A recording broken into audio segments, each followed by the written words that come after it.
There we go, we're good. Okay. Good morning. I'd like to call this meeting to order of the Genesee Transportation Council. Would please Alex the roll. Sure. Genesee County, Ms. Stein. Present. Genesee County, Mr. Fever. Present. Monroe County Legislature, Ms. Lamar. Ontario County, Mr. Barron. Here. Orleans County, Ms. Johnson. John Peppinetti representing. Seneca County, Mr. Hasting. Mitchell representing. Wayne County, Mr. Ignor. Kim Brady, Wayne County representing. Wyoming County, Ms. Ryan. Yates County, Ms. Church. Tim Connor's on line. Monroe County Executive, Mr. Annabella. Yep, Tom Fries is here. Monroe County Planning Board, Mr. Santos. Monroe County Supervisors Association, Mr. Schultz. Monroe County at large, Mr. Hogan. Here. Monroe County at large, Mr. McCann. Scott Levis is representing. City of Rochester Mayor Evans. Richard Perrin representing.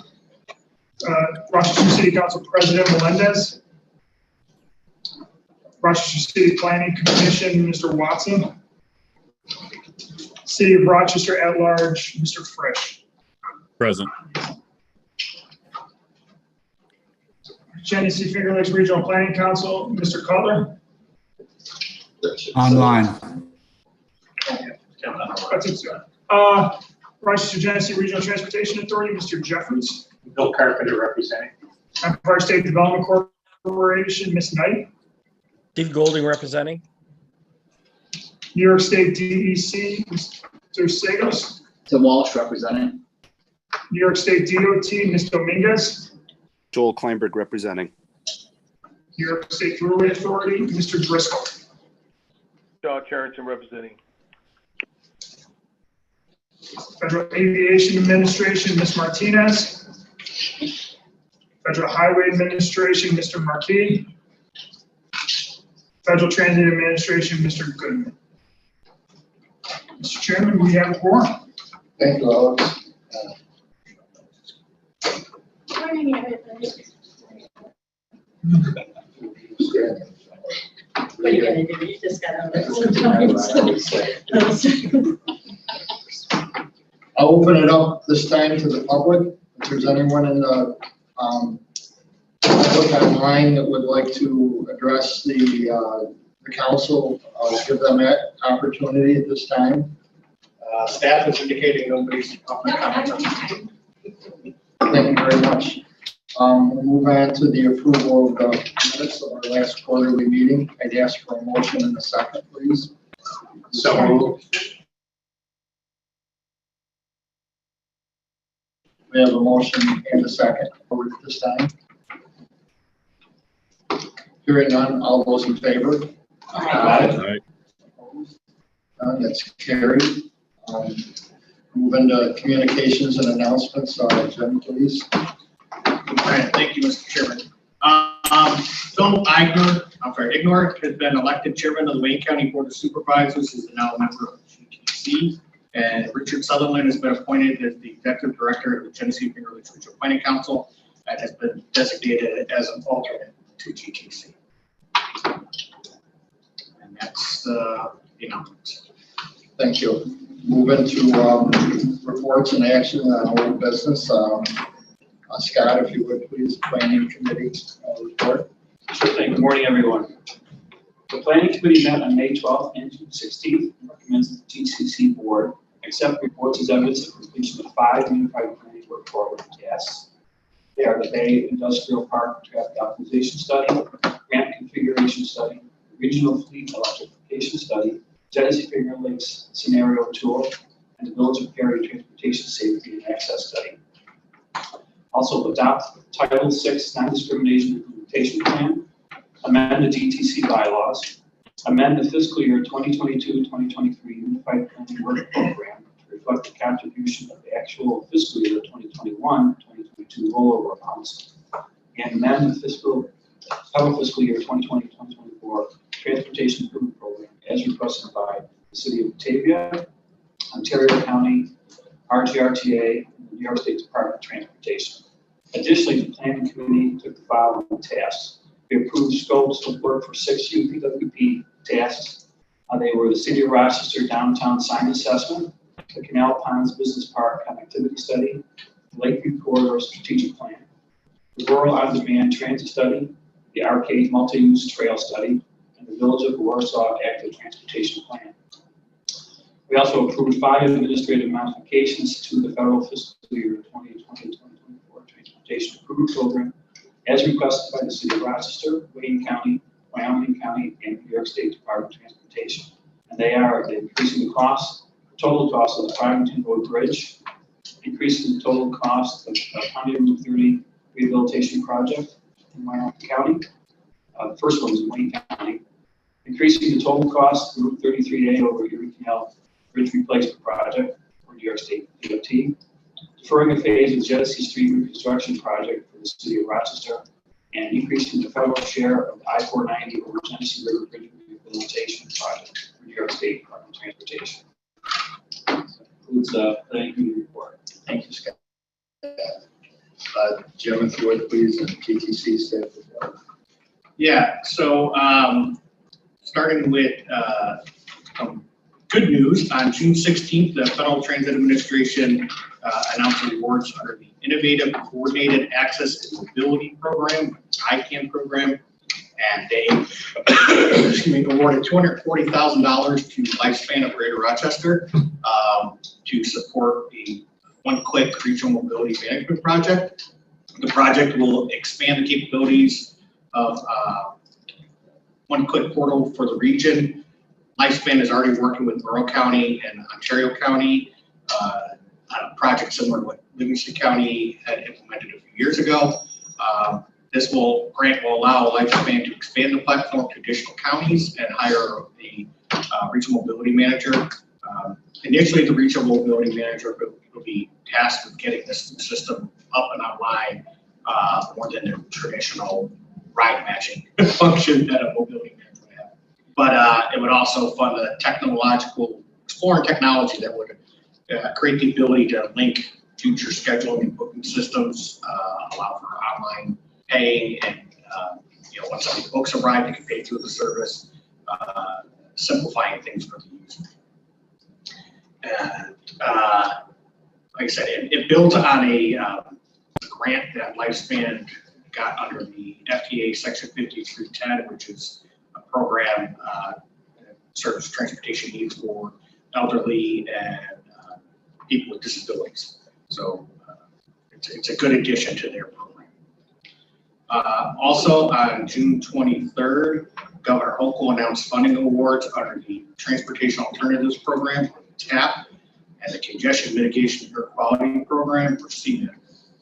Of the $178.8 million awarded statewide, about $23.7 million was awarded in our region.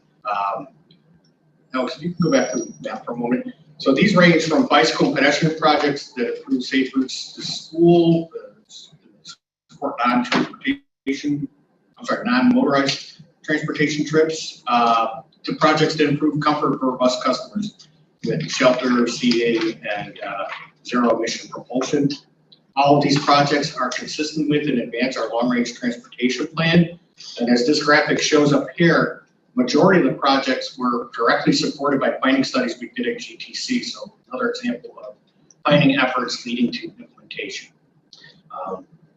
Trying to put them geographically was way too cluttered, but now the next slide, we'll see more details about the individual projects, the project sponsors, and the funding amounts. They do go across the region. We will work with project sponsors and New York State Department of Transportation on scheduling for these projects so that we can amend them into the Transportation Improvement Program at the next meeting. Still up in the air if any of those projects need to utilize funds in the current federal fiscal year before September 30th, but I would suspect that the majority of them will be programmed for the next federal fiscal year starting October 1. Again, we'll work with project sponsors to make that happen. That's a staff report with announcements.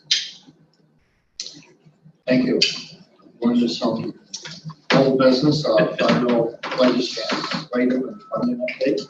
Yeah, so as I was preparing my notes, it took me back. It's been about 4 months since this board met. And in that time, there's been a fair bit of activity. At the last meeting, I talked about continuing resolutions for the federal budget. The second continuing resolution had funded operations through February 18th, which was around the time that we met. A third continuing resolution funded federal operations through March 11th. But one of the challenges with continuing resolution, it continued funding levels and programs from the prior year. So all the new programs under the bipartisan infrastructure law, while approved by Congress, were not yet funded, and US DOT staff was not allowed to work on that and start making those happen. The Consolidated Appropriations Act of 2022 was signed into law on March 15th. This funds federal operations through September 30th, and good news is it allowed DOT staff to work on the new programs and get funds flowing and rulemaking going. So with that, we were able to move into the next slide, Alex. Actually making some grant opportunities. So the first one in the timeline was the Rebuilding American Infrastructure with Sustainability and Equity, or the RAISE Discretionary Grants Program. I mentioned this at the last meeting.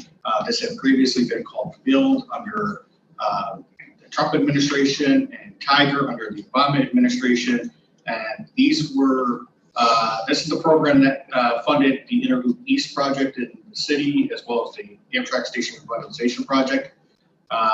So basically transportation projects that support economic activity, have a transformative effect. Those applications were due on April 14th. I did have conversations with a few project sponsors about potential applications. The only one I'm aware of that was submitted was the Village of Webster, and they're working with Xerox actually to convert some of the private roads to public roads, bring them up to public standard, and then be able to open up parcels on that campus for new development where existing infrastructure is, out where there's infrastructure needs to be expanded. So we'll see what happens with that.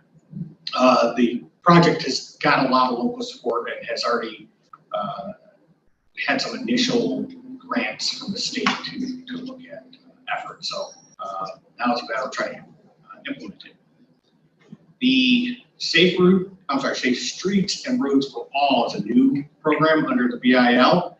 I noticed a funding opportunity was released on May 16th. Grant applications are due in September 8th. Yeah, so this is a program that looked at a safe systems approach to try to improve. Basically, we talk about complete streets. This makes it safer for all users, not just those in vehicles. One of the things that we're looking at is staff pursuing a planning grant. You have to have certain plans in place, believe Alex, in order to utilize these funds for implementation, you have to have, what's the name of the plan? Comprehensive Safety Action Plan. Yeah. So we're looking at pursuing a planning grant on that. And whether it would make sense to do it trying for a federal grant or looking to do it as part of our annual work program with the funds we get for planning activities might be simpler and certainly more sure that we have the funds. I know the state of Rochester is interested. Karen Ramsey from Rich's staff has reached out and trying to see what we're doing from a regional approach instead of duplicating efforts. So our staff is actually meeting on this next week to talk about a path forward from what Alex has researched. So more to come on that. Another notice of funding opportunity on June 10th was for the Bridge Improvement Program. This one, when the infrastructure bill was announced and they talk about, well, we're going to fix 15,000 bridges across the country. This is, you know, one of the ways they're going to do that. But the program has some some thresholds and some criteria that make it a little bit challenging. The projects have to have at least $2.5 million federal share, and there is quite a bit of criteria that they will be looking at. It's spelled out, and projects are not responsive, they're responsive, or highly responsive. And I think it's in our interest to do some screening, as I advised our county DOT. If we can't reasonably come up with highly responsive to each criteria, competitively, it's not going to do well when it's Secretary Buttigieg announcing, selecting the projects essentially of the staff. So we'll get through the TIP development process, and I think our first pool of candidates will be the bridges that were not funded. Screening goes for potential for projects, and it's a bit of a heavy lift. Another key criterion is cost benefit analysis, and if it doesn't score at least a 1.5 on the cost benefit analysis, it's not highly responsive. So again, between the $2.5 million and the 1.5 CBA, we should do some screening before I put effort into an application. Staff is going to continue to monitor new opportunities. I discussed last time we have on the GTC website our funding opportunities, and with that I call it Peel the Onion. We have some initial information about a program. If you think it's something that is worth your community pursuing, you can drill down some more information. There's links to resources from USDOT related to the bipartisan infrastructure law, and folks can sign up for email notifications that we'll send out when we post new information or new funding opportunities. Okay, quick question. Is there any money that is flowed yet from this federal infrastructure bill? Any dollars received? Very little. Part of the challenge is that it's coming to states by formula, and then the states are redistributing it. I'd say at the regional level, we had a modest increase in our STP large urban and our safety funds, but essentially all of our funding programs were flat from prior cycles. Part of the challenge is there's a lot of discretionary in this, that because USDOT couldn't work on any of the new programs until March, some of it's just not flowed yet. I don't know if anybody, Bill or Rich, from your perspective, if you. What was the increase in the National Highway Performance Program? What was it? I'm sorry to hear you. What was the increase in the National Highway Performance Program? At the regional level? No, I'm not asking at the regional level, I'm saying at the national level. I don't have that stat in front of me, but I think it's something like 25 to 30%. It was at least 20%, and the amount that comes directly to us was in like 3 to 4%. I don't even think it was that much. Joel can probably speak to it, but NISDOT published it. I mean, concrete prices or asphalt's up 45% and steel's 43%. Those are numbers. So, we got basically the states made out with getting more. Obviously, transit did because it was a more multimodal bill. Yeah, it was something that actually brought the modes together. But no, a lot of this increase, as you know, is discretionary, which is going to get picked by Office of the Secretary of Transportation, OST, as part of the administration. So, right. So I wouldn't say regions did very well on this bill. Done. So to your question, has it flowed to the region? Not yet. Well said. And what we're doing through our TIP development process, funding, with the exception of I think about a 10% increase in our STP large urban, was not a big number to start with, and increase in our safety number, our safety program. We haven't seen an increase. Show me the money. Say again? Show me the money. Do we have I can show it, you see it on TV. Do we have any numbers on how much has been allocated versus what's remaining to be? From the national bill, I can get that for you, but basically they parse it out on an annual basis. So the appropriations have been made for 2022, which would be about 20% of the 5-year bill. But we can follow up with how much has been appropriated versus how much in the bill. And we'll get something out to the board members before the next meeting. Any other, federal, yeah, any other questions on the federal legislative funding? Okay, that concludes my report on that. Thank you, Jim. The meeting packet did have the tip staff modification report, and I'll ask it anytime right now if there's any questions on that, staff could answer them. Just a reminder, those are relatively minor changes that have been delegated to the staff level, but before staff makes this change, we do vet them with the TIP Development Committee representatives from counties across the region. And there were no objections. Thank you. We have some action items to consider this morning. I'll ask if anyone has any objection to the UPWP closeout considered under one action. If any member or alternate like one voted on separately or grouped together, we could entertain that. Hearing none, I'll ask for a motion in a second, please. To I'm sorry, something on the screen. Oh, Yeah, I'm just trying to. okay.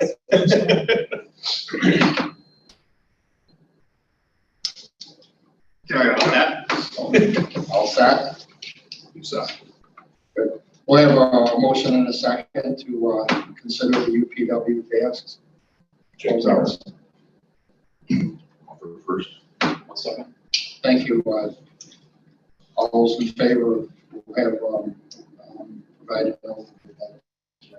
Great, thank you. So proposed resolutions 2214 through 16 were reviewed and recommended for your approval by the planning committee on May 12th, while resolutions 2219 and 2220 were recommended for your approval by the planning committee on June 16th. First project, the Bay Industrial Park Traffic Optimization. This is a study that was conducted by the town of Ontario. And the purpose of the project was to develop a plan to support continued growth and development of the Bay Industrial Park by identifying and evaluating the alternatives for enhancing traffic circulation with an emphasis on goods movement within and around the park. And the aim of the study is to improve current conditions at the Route 104 and Dean Parkway intersection and explore alternative routes to access the industrial park.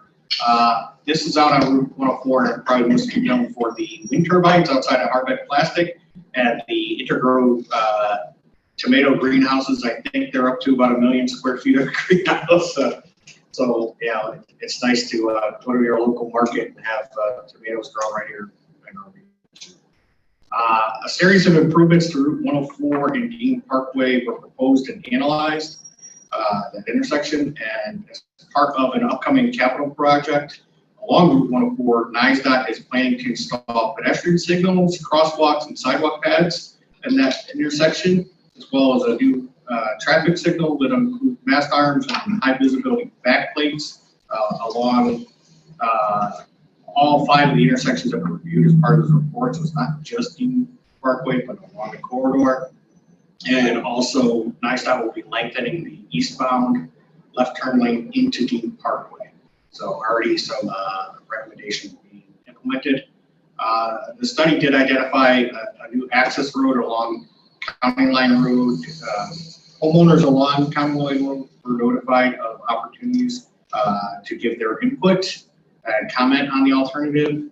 The road, a new access point would alleviate traffic congestion on 104 at Dean Parkway, because that is the only point of access and egress to this park right now.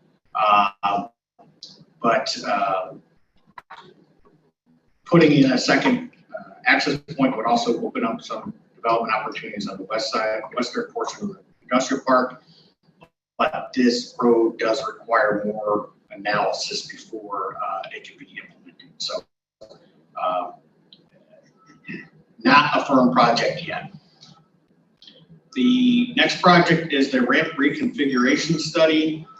This is a project that GTC conducted on behalf of NISDOT. The purpose of the project was to assess the current ramp configurations at 2 interchanges, that being the 490-590 and the 590 at 104, with the intent of investigating lane configuration alternatives to address safety, efficiency, congestion issues at those intersections or interchanges. I'm sorry. Project steering committee included representatives from NISDOT, of course, also Monroe County, the city of Rochester, and the towns of Brighton, Pittsburgh, Penfield, Irondequoit, and Webster, because of the traffic where these interchanges serve and the interchanges in between. So it was important to get the towns in the conversation. The needs assessment identified 5 main areas of concern. 4 of those were at the 590, 490 interchange, and 1 of them was at the 104, 590 interchange. And those issues are primarily related to the short distances between the decision points on the highway where merging and weaving has to occur, and greatest conflict points. The study identified 8 potential design concepts to address these concerns, but 2 of those concepts were discarded as being feasible. And the remaining 6 concepts can address various issues, but need more detailed analysis before they can be. The next study was the regional fleet electrification study. This project was conducted by the Genesee Finger Lakes Regional Planning Council staff. And the purpose was to develop a strategy for advancing fleet electrification in our region. And not sure, fleet electrification is the process of converting existing fleets from fossil fuel sources to electricity. And there's a need to better understand and document this process, which is why the study was done. I did include the entire region, and the focus was on public fleets, but the lessons learned out of this study are also applicable to private fleets. And the report was organized into several sections. An introduction to fleet electrification, an overview of the regional economic and workforce development opportunities that can emerge from supporting electric vehicle adoption, summary of lessons learned from 3 case study partners. Those partners were RGRTA, the City of Rochester, and Fairport Electric. There was a review of recommendations, including federal, state, and local government actions to support electrification. These could be things like electric vehicle support policies, charging station deployment, public education, and outreach about electric vehicles. And lastly, how-to guides to provide fleet operators with step-by-step guides to undertaking a fleet electrification process. This whole concept of fleet electrification is still in the early stages, so there may be opportunities for future studies as more information about fleet electrification becomes available or new products come to market. So I think this is going to be a continuous learning opportunity. The next project is the Genesee Finger Lakes Scenario Tool.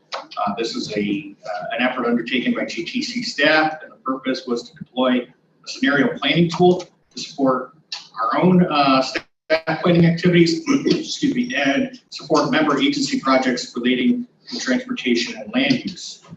The study area was the full 9-county region, and saw synergy in having an overall regional framework would analyze the interrelated impacts of land use and transportation. The project was progressed in 2 phases. The first phase was really exploratory. It focused on the selection of a preferred tool, understanding what our needs were, and we needed a tool that would balance both capabilities and accessibility from a wide range of users. Our initial period of having the platform included access for each county planning department and the city of Rochester to essentially have a seat at our platform. Although they've not, and none of them have opted to continue that, we as a staff are continuing to have this model and make it available for any of our member agencies and communities that want to use it to support their planning efforts. As part of the second phase, it centered on deployment of the tool. And in order to deploy it, we first had to create a model of the place types essentially to represent the towns, villages, and cities. Next, we had to calibrate our various analysis modules within that model, and that then led to creating baseline and model assumptions for growth and development. We then built 2 different growth scenarios, one to get to 2050. The first would be a trend scenario where continuing existing development patterns, and the second was an alternative growth scenario to be able to compare and contrast. And in order to gain some experience with the tool and to really test it out, we did do 2 pilot studies. The first was for Genesee County, and it was part of your comprehensive plan update, working with the county planning department.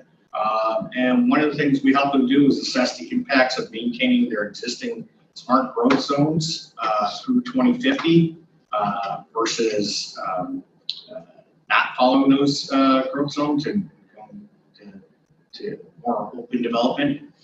And the fiscal impacts model highlighted that they would get 4 times more tax revenue on a per acre basis, keeping the existing smart growth zones versus allowing a more open sprawl growth pattern. And would also reduce the amount of needed infrastructure investment in the future. And as I understand it, this was a key factor in the county deciding to maintain those smart growth patterns. So, they were very real world use for this tool. The second study focused on the West Main Street corridor and the Bull's Head redevelopment area of the city of Rochester. We used the public health assessment model within this tool and to calculate the impacts of the built environment and changes on chronic disease. This study area, when you compare it to the city as a whole or Monroe County as a whole, has less green space and less extent of street trees, which really do have an impact on health. And it looked at an alternative of bringing the street cover and green space up closer to what the city as a whole experiences. And just by doing that, which doesn't seem transportation related, but it is that environment where the people intersect with transportation, the expected result would be some pretty significant reductions in chronic disease such as obesity, coronary heart disease, blood pressure, and type 2 diabetes. One of the things that we found is that residents in this area, their annual expenditures on healthcare is about twice the regional average. So folks are exposed to more soot, more pollution, more dust, more noise. So it really does have an impact, and we were able to show through the model that some little changes can make a big difference in people's lives. The next project, Village of Perry, Transportation Safety and Access Study was conducted by the Village of Perry. The purpose of the project was to develop a study to improve safety and accessibility of pedestrian and bicycle connections, primarily along Center Street, which is also State Route 246, and also between the Center Street and village anchors, such as the school district campus, parks, the downtown area, and Silver Lake Trail. For purposes of the study, the corridor was divided into 3 contact zones. The southern and middle sections were primarily residential, and the northern end of the northern sections were primarily commercial. The study noted that the northern commercial section has poor access management, lacks sidewalks, and there's a need for improved drainage. And proposed improvements would add curbing, define the shoulders, add sidewalks, planting and lighting along that corridor, potentially for a gateway treatment. Would also include access management and drainage improvements. And together these elements would tie tie together the growing employment-based medical services, school campus, and retail services, and really create a more inviting realm that people could walk or bicycle instead of needing to get in their car and get from spot to spot. The middle and southern sections were a little less intense, but do include proposals. Recommendations include sidewalk rehabilitation, removal of complicated gaps that in order to ensure ADA continuity throughout the corridor. There are 2 retaining walls and a former train trestle with potentially historic elements. These are some complicating factors, and those elements would require some additional engineering to try to determine any preferred alternatives in those vicinities. That's all the study closeouts. With that, I'll try to answer any questions you might have. Thank you, Tim. Any further discussion on these closeouts? All those in favor? Aye. Opposed? It's carried. I'd like to ask for a motion and a second for Jim to provide an overview on the Title VI discrimination plan. So, second. Motion and a second. Jim, if you would, please. Thank you. So this resolution 22-17 was reviewed and recommended for approval by the planning committee at the May 12th meeting.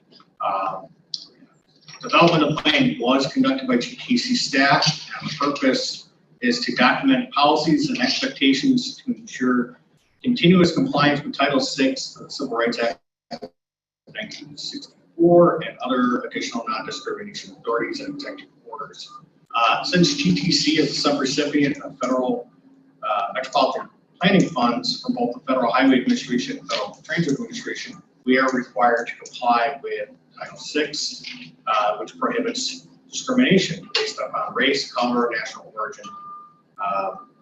There are additional authorities and executive orders that protect against discrimination based on gender, age, disability, low income status, limited English proficiency. So these are things that we have always adhered to, but haven't necessarily documented in a plan in quite a few years. So if you go to the next slide, I'll see. We do have a notice of non-discrimination policy. This notice is posted in our office, and these statements are included in all of our major studies and studies conducted on behalf of GTC. Have to include this statement as well. So when we get into the plan itself, it includes demographic data and analysis of our planning region. On the next slide. Some of the ongoing activities we are doing to reduce the barriers to participate, our various assurances, notice, public notice templates, and various supplemental plans, such as how we try to address limited English proficiency. A draft plan, a Title VI plan, was submitted to the NISDOT Office of Civil Rights for review and comment. Staff did address those comments before finalizing this plan and going to the planning committee with it. Once this board adopts the plan, it will be submitted again to the Office of Civil Rights for final approval. And in our federal certification review, it was recommended that we update this more regularly. So we have a framework in place to update this every 2 years. We do graphic information technologies, but by and large, we've been doing well. We don't have any complaints on record. In my nearly 22 years at GTC, I don't think we've ever had a complaint. So we're doing the right thing. We just haven't necessarily compiled it in a comprehensive document. And with that, I'll answer questions you might have. I just want to thank the GTC staff. The request that I made at the planning committee level was that the city be broken out in the tables. Because I think there's pretty stark contrast there between the rest of the region on these items, particularly to population and minorities, low income persons, whether they're English proficiency, persons with disabilities, and similar. I appreciate that. The numbers are, when you look at the numbers of people, it's quite high, and that's given the population of the city. Just looking at the percentage sometimes doesn't give you the full picture.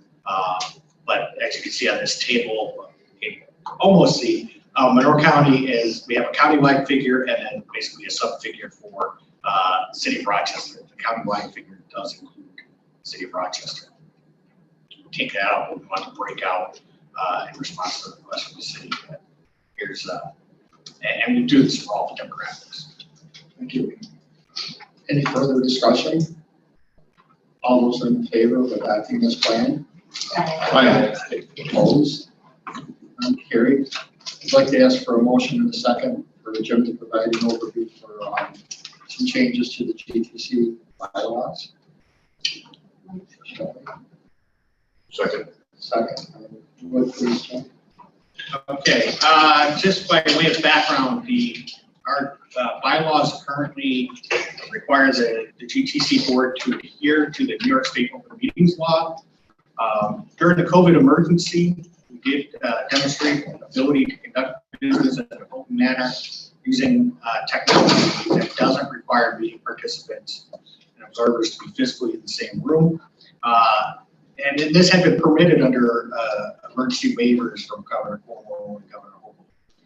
But those waivers have lapsed because the COVID emergency is easing. So technically we have to adhere to the open meetings law again. But GTC, along with our counterparts from across the state, we're exploring this question, what the requirements can be. We have observed since going to remote meetings in May of 2020 that there's been an increase in the level of observation of public viewing our planning committee meetings, our board meetings. So we feel like we're getting greater exposure and greater participation. And the meetings are also, in addition to being live streamed, they're recorded and archived so somebody can view them later. So based on a request from another MPO, the New York State Committee on Open Government looked into the question of MPOs being subject to open meetings law and has issued an opinion that MPOs are established pursuant to federal requirements and therefore not subject to the open meetings law. So from a state perspective, we're not required to do it. It's only our bylaws that require it. So as I said, the other MPOs across the state, they're also trying to deal with how, or working with how to deal with this. And this requirement to adhere to the open meetings law, this was a decision of predecessors on this board.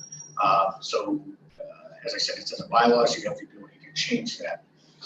So staff looked at alternatives, how we might be able to open this up, and I'll still meet in the spirit of law, and we determined the simplest approach would be tweaking the Article 7, Section 1, which basically instead of saying we can be held in accordance with the open meetings law, that will be open to the public and conducted in the spirit of the open meetings law, and use our public engagement plan to lay out the specific requirements. That is something that's, we don't want to reopen the bylaws very often, but the public engagement plan, we update every few years, and I think it's a 5-year cycle on the public engagement plan? 3. So we have the opportunity to adapt to new technologies and set new requirements. We will continue to have in-person meetings. We'll set them up as hybrid, but what this will allow is remote participants to count towards a quorum at future meetings to be able to participate in the votes. But you know, by good practice and policy, internal policy, GTC being a transportation agency, as long as I'm here, I suspect my successors that we will meet in a location that is accessible by public transportation. People shouldn't necessarily have to drive to get there. I've made comments in the past about certainly we want to be in an accessible building, but some of the weather we have in our region, what's more accessible than never needing to leave your home? So remember, the public joining online and participating in our meetings and using technology, the platforms we set up, we try to reduce those barriers to participation. You don't need a computer or a smartphone. You can dial in with a telephone. That phone number is toll free, so it's not a cost to the person at the other end. We have built into our live streaming platform, there is language translation on the fly. There is closed captioning on the fly, voice recognition. It's not perfect, but it's close. Members of the public can leave a recorded message. They can send a text message. They can chat to the function. We can open up an audio bridge. They can actually talk to the committee in real time, whether it's the board or the planning committee. So we, again, try to reduce those barriers to participation. With that, I'll try to answer any questions you have. Any further discussion on amending the bylaws? I guess I have a question. I get that the wording is meant to. Sorry, I can't hear you. So I get that the wording is meant to be broad to maybe account for future changes, and maybe that's the answer. But the spirit of, just making sure that, I'm wondering why it couldn't be further defined.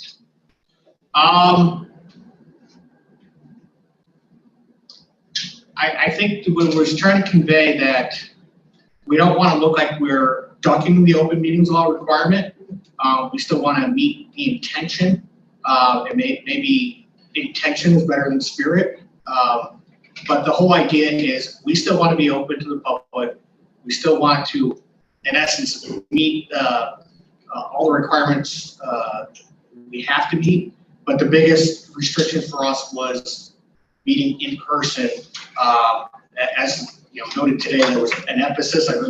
We need 11 people in the room at least. And when people are traveling from the 9-county area, being able to participate without necessarily having to travel so far is a benefit to members. But if folks feel that spirit is too vague, is what conducted with the intention of the open meetings law, is that any better? Again, the public engagement plan that we update regularly is going to specify what we have to do. And that's where we set the specific actions and requirements of staff. Okay.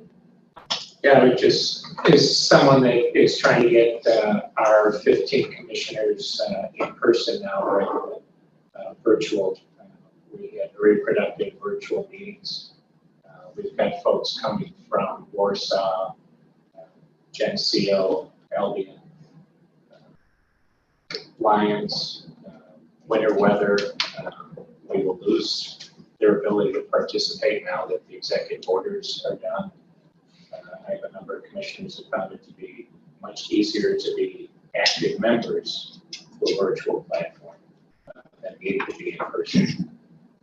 So I live this pain, and I'm excited for GTC. We're glad to continue to host. It's a long transport for me from my office down. So I would intend to do it in person, but for those that lose that much productive time to come to a meeting, it's to continue to require the in-person aspect to it when the public can participate so easily. I think is not recognizing how much technology has improved the ability to have a virtual setting work very well. Yeah, I think it's the open meetings law go back 25, 30 years ago. The technology we have today just plain didn't exist. And when they talk about video conferencing in the open meetings law, they're talking about specially equipped rooms and building, state building from one to the other. The idea of the public being able to observe and being in the room, you don't want backdoor deals, you don't want secret stuff going on. But right now, the public is seeing the exact same video stream and hearing the same thing as our members and alternates that are calling in from their homes. So in that regard, they're getting access that they didn't have before without being physically present. And do we have any idea if this is actually still streaming? The volume is. Okay, I'm glad the volume's going, even though the video's not. But yeah, despite the staff who's right now, the technology. Actually, I'm sure. this is a great question. I know some places they're not subject to open meetings law, and they just do virtual meetings because the hybrid, it's either in person or virtual. The hybrid is problematic, and you all probably have the best system I've experienced, and it's still problematic. And also the interaction between the people who are here and the people on Zoom aren't as good. Well, that interaction I'm is. looking at you and not the camera, you know, whereas if we were all in the gallery, we would all be kind of on the same. Yeah, so, there is that dynamic of, like I said, sort of seeing a picture of the room and not the individual faces. That, you know, maybe as we adapt, we just switched over using Zoom instead of WebEx. We're still learning that process. I think this is the first board meeting using Zoom. And yeah, it's a rapidly evolving mechanism, but there's still, I think, a lot to be said of people gathering in the room and building relationships and having that personal connection. But it does recognize, you know, as Bill pointed out, you know, some of the distances that people are traveling. You know, Jim Brady came in from Lions. I think who traveled far. You know, Mitch here. You had a shorter trip to go to work, right? Yeah. But yeah, we have people online that didn't have to travel too far, and you know, when people are conscientious about their carbon footprint and conscientious about prices of gas. I mean, Jim came up from that. We're about that. Yeah, so we think it is, it's going to help going forward. And Rochelle, as you said, the ability to be productive is there. As Bill commented, the time lost is a real challenge for some folks. So we're hoping that this only makes it better and respects the public's ability to observe what's going on and give their feedback.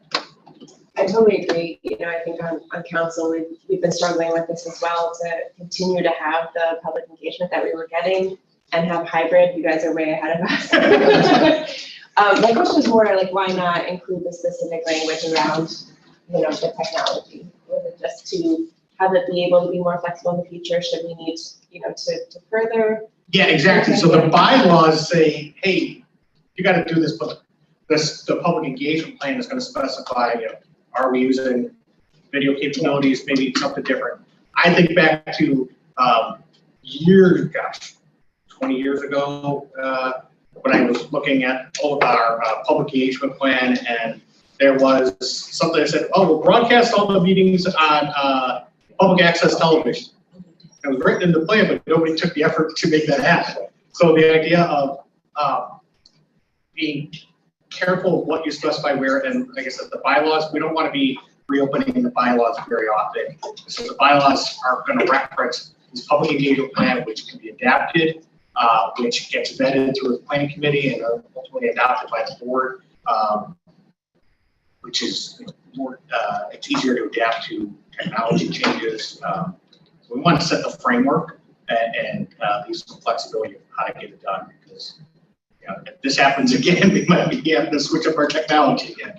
But this is unusual. We haven't had this happen before. I apologize to those who are listening because they can't see us right now.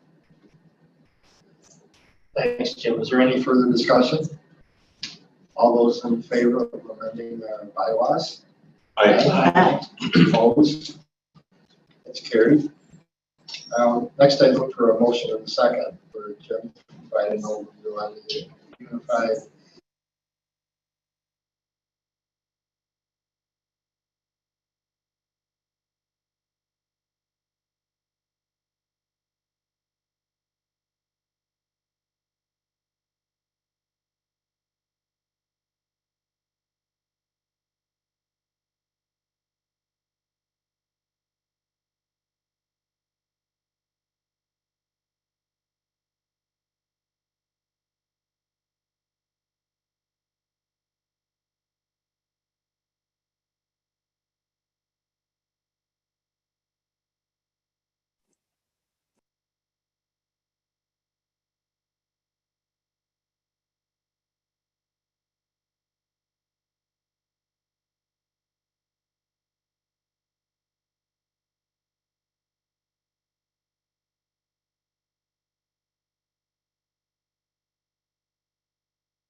if you can hear us in the live connection, the live meeting, we lost our volume connection.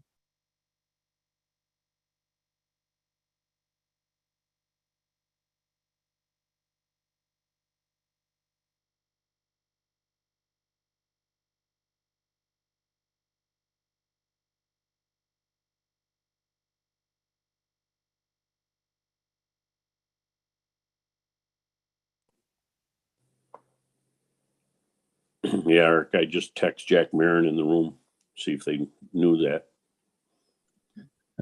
Thanks, Peter. We'll figure this out. Yeah, I also texted Lori Marr.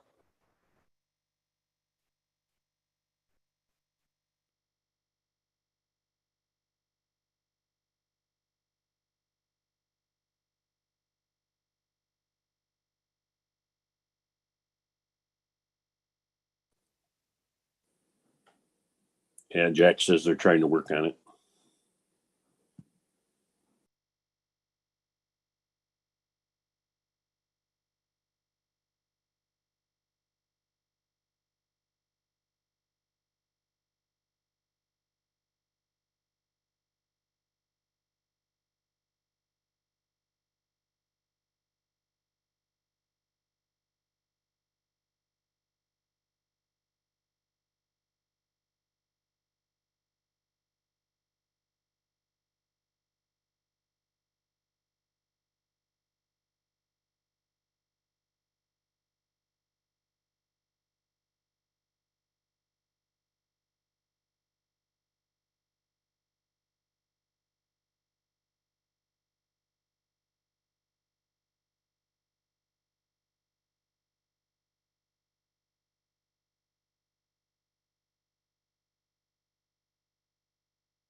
And Brandon is not available to any other. What a great little access point here. Thanks, Brad. Yep, let's move back up to morning. Okay, so what we've summarized on the screen here is the net adjustments. Typically you would only see the budgets go down, but as I said, we had a bump up in the FTA funds, so there's a net or a smaller decrease than might otherwise be seen in other agencies. And also we had those that were here last year will recall we created a healthcare contingency.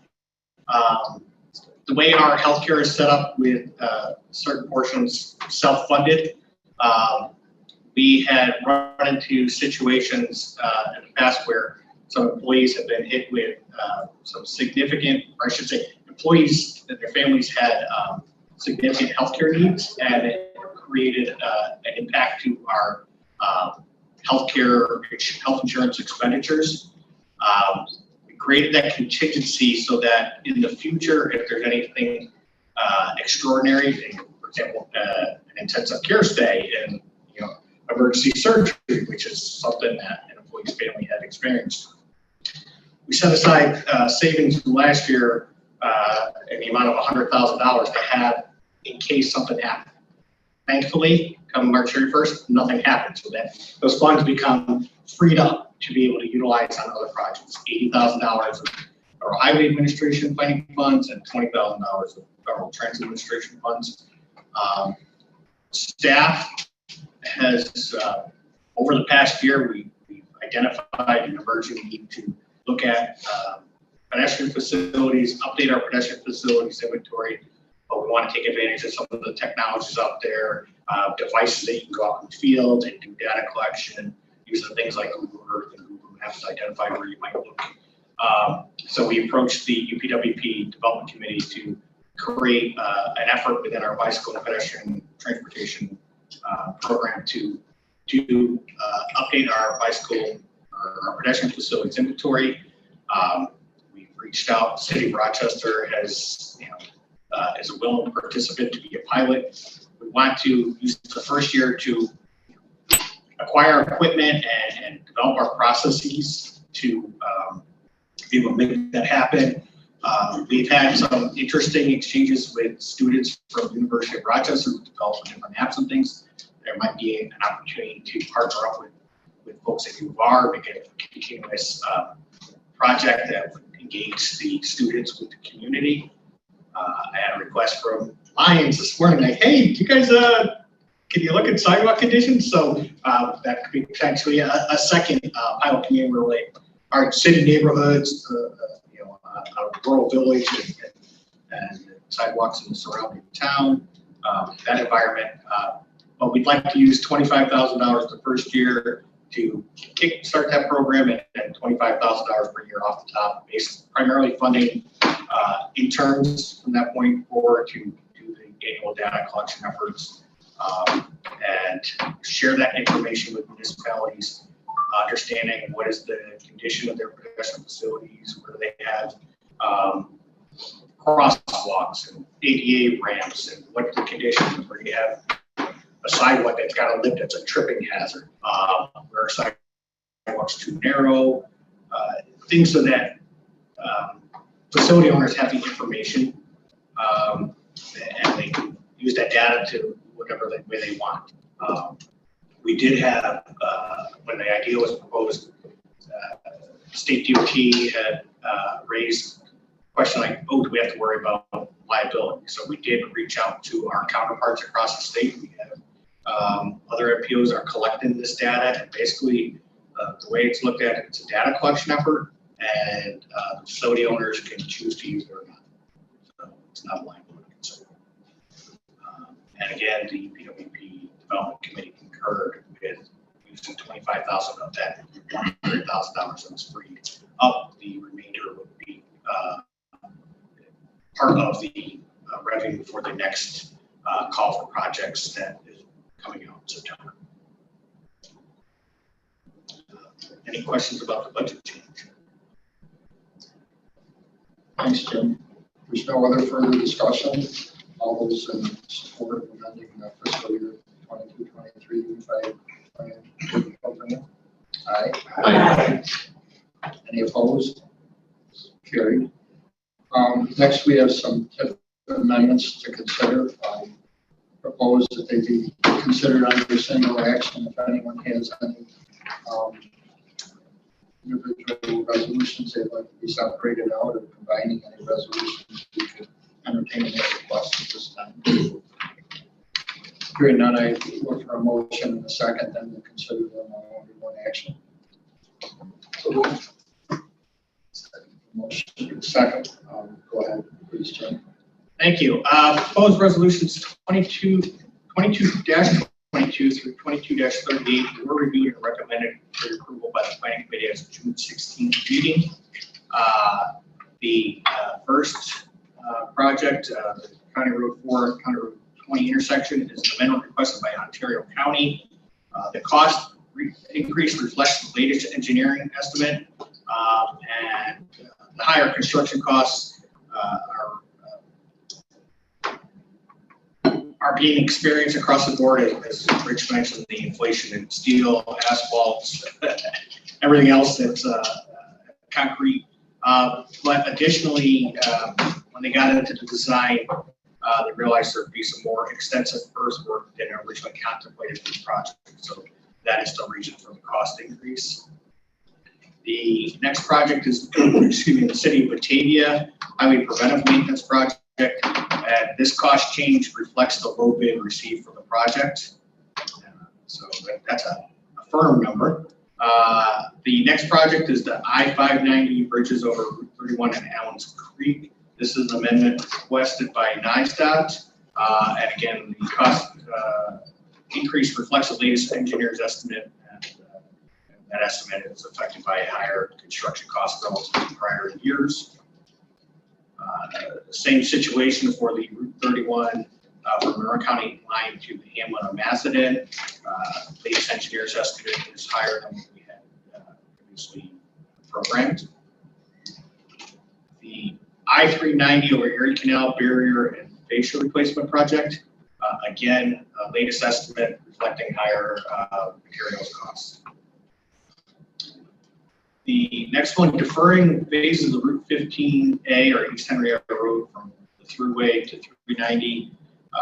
This amendment is requested by NISDOT.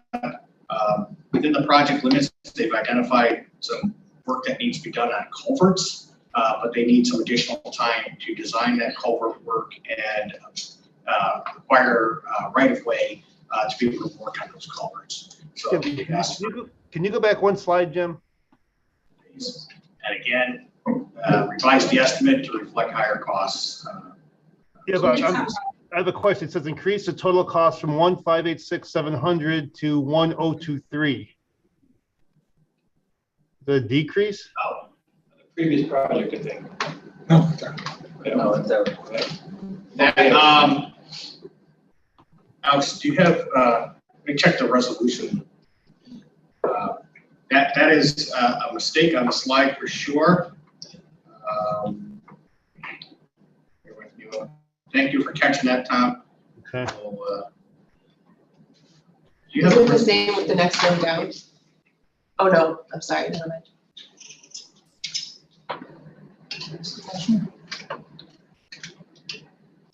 I just want to make sure we have it correct in the resolution. I suspect we do.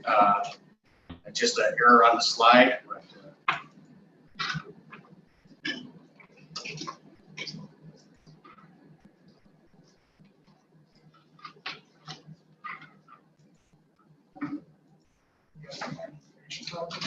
I'm sorry. Yeah, they should.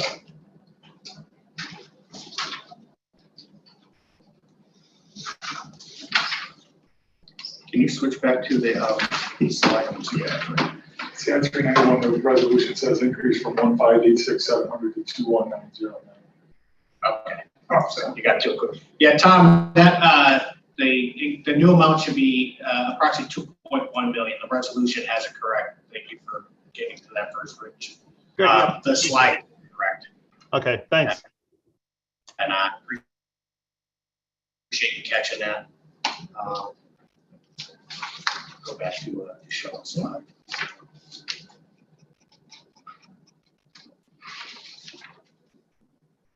Okay, give Alex a moment to get the slide back up on the screen for everybody to see. And not that we don't want to see Tom, but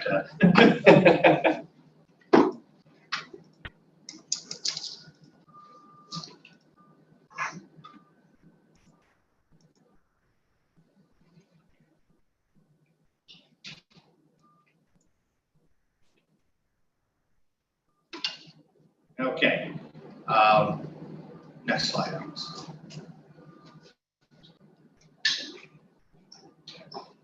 Oh, I think we got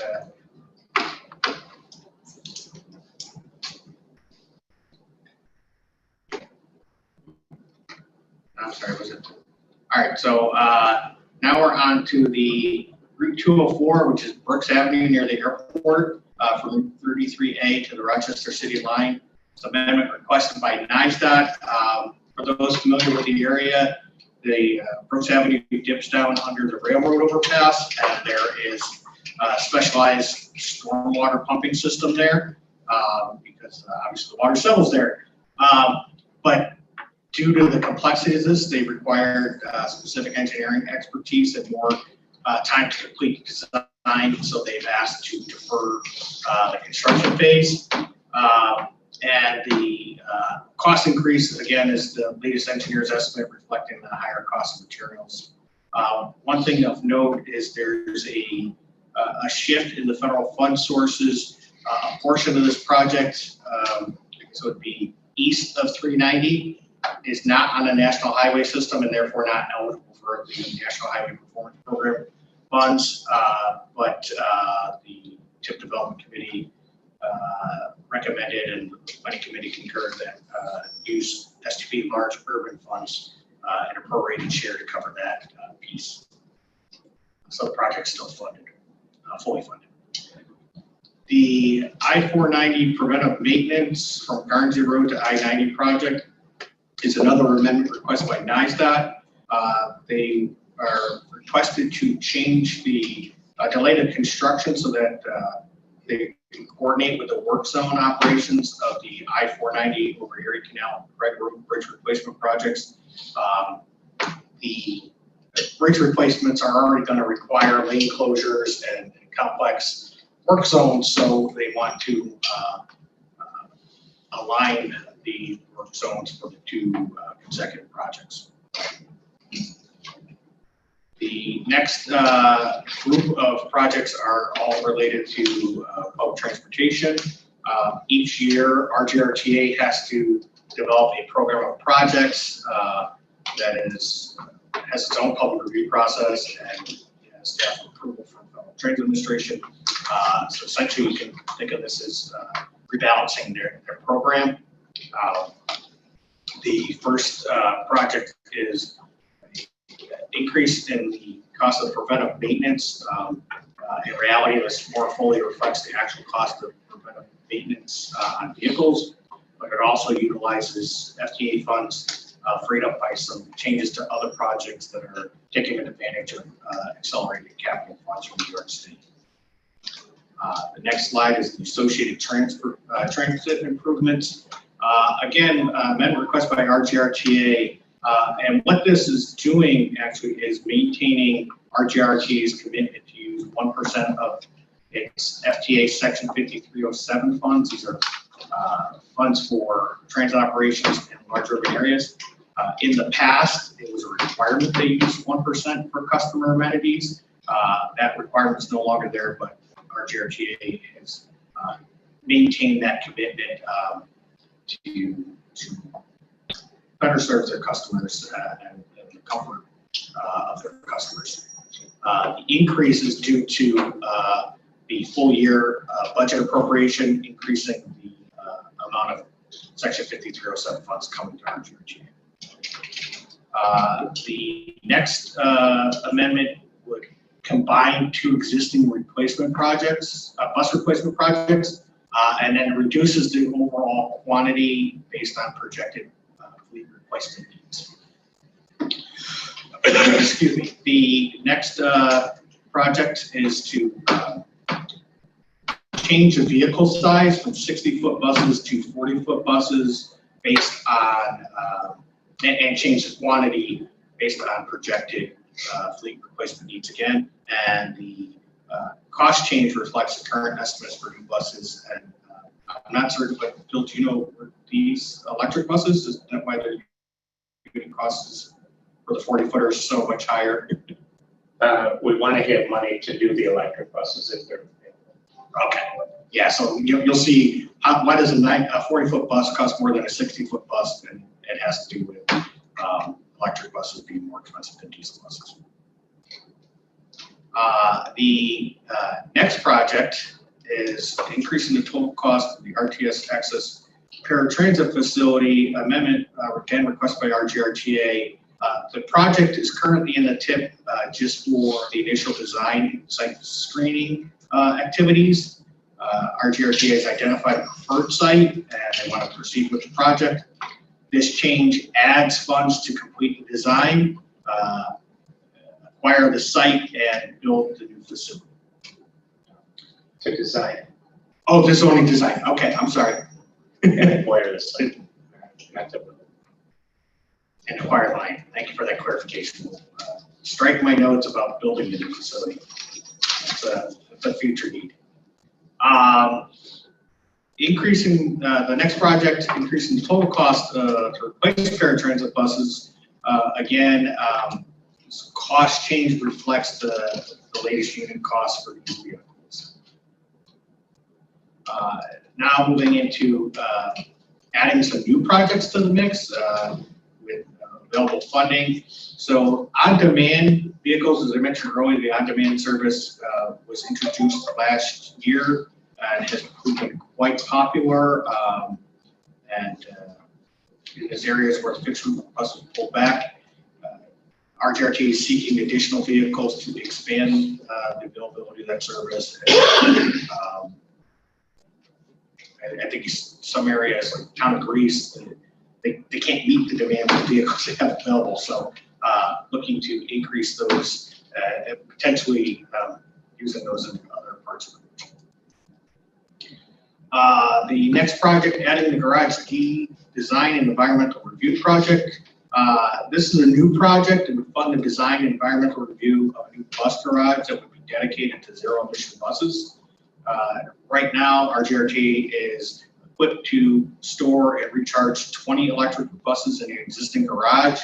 But however, retrofitting the existing garages for more zero emission vehicles is more complicated than building a new facility that's dedicated and designed to accommodate zero emission from the get-go. Recently, our GRT opened a new advanced environmental services building where buses are washed, foods are maintained. The relocation or the building that building on a different site allowed demolition of the old building and create space for the bus garage. And I believe it would have capacity for 80 vehicles. So quite a change and allow more buses to be stored under a roof instead of outside in our wonderful Rochester weather. Good come with your time. The last project is adding Connection Hubs Phase 2 project. This is a new project to build a connection hub on Highland Drive. Our GRTA has been holding off on building that because they're doing in coordination with the University of Rochester Medical Center building a new medical facility at the Marketplace Mall, one of the old anchor stores. I believe the facility will be dedicated to orthopedics, have surgical centers, doctor visits, and the like.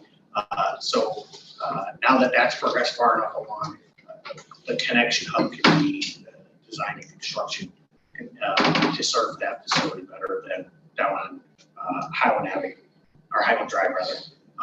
The other piece of this project is to relocate the existing connection hub in the Irondequoit Plaza. The developer, the plaza owner has a new commercial development going into where the current site is, current connection hub is located. So the connection hub is being displaced and they're looking at a couple different options in that plaza to continue to serve a pretty popular connection hub between the on-demand service and the virtual service. With that, I'll answer questions you might have.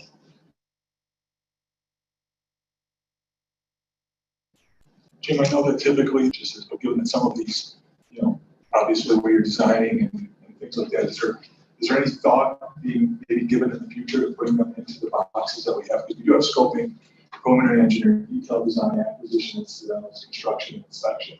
And I would think a lot of those would apply to be clearer than just putting in another, so you're not like, oh, we're building a building when it's just a design phase. Yeah, we haven't given that a lot of thought because traditionally transit projects have been other, but I think you raise a good point, and we can check with Federal Transit Administration and see their preference on it.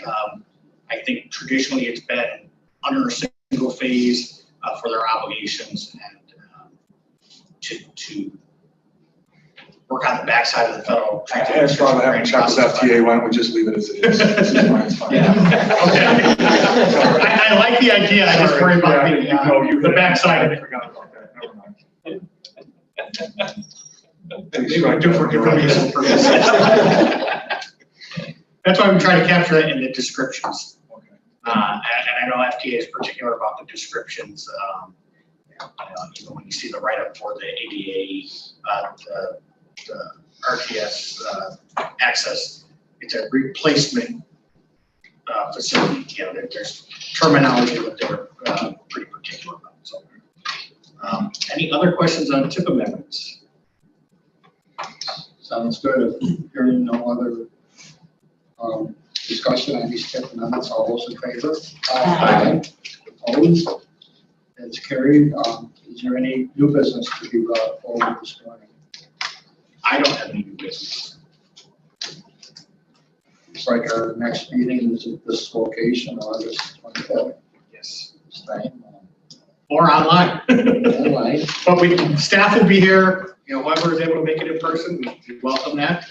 We'll have the ability for more participants, members, and alternates to come towards the quorum and participate. That was good. There's no other further business. I'd ask for a motion in a second for adjournment, please. Motion to adjourn. Motion in a second. All those in favor? Aye. Opposed? Yeah, that was great.